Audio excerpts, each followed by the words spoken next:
You might be asking yourself, how does the conclave work? So we've brought you to our virtual Sistine Chapel to explain. Yeah, it's under the magnificent painted ceiling by Michelangelo, where the College of Cardinals has held most papal conclaves since 1492. The frescoes on the ceiling were painted in the 1500s, depicting scenes from the Old Testament. They are masterpieces of Renaissance art and include the famous creation of Adam.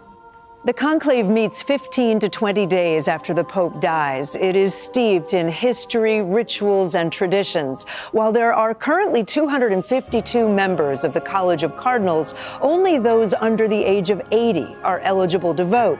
For this conclave, more than 130 cardinals will cast their ballots. The cardinals write their choice on the ballot, disguising their handwriting, then place it in one of these urns. Once each elector swears an oath of secrecy, the cardinals are locked inside, unable to access the outside world until they've chosen a papal successor. The cardinals have to vote on the first day of the conclave, and then they vote 4 times a day until the 5th day of the conclave. That's when they pause for a day of prayer before going back to voting.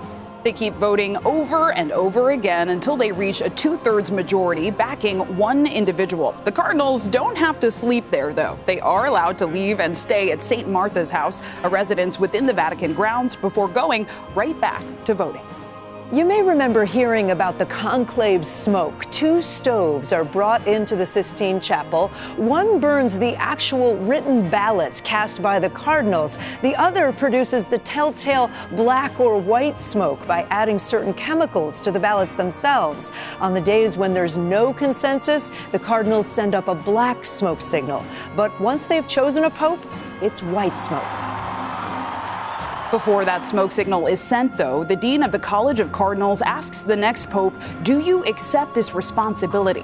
Once he accepts, it's official. The newly elected pope enters the small antechamber within the Sistine Chapel, where he dresses in the white papal vestments and prepares for his new role. The proto-deacon, the most senior cardinal deacon, then steps out onto the central balcony of St. Peter's Basilica overlooking the square and announces in traditional Latin, Habemus Papa.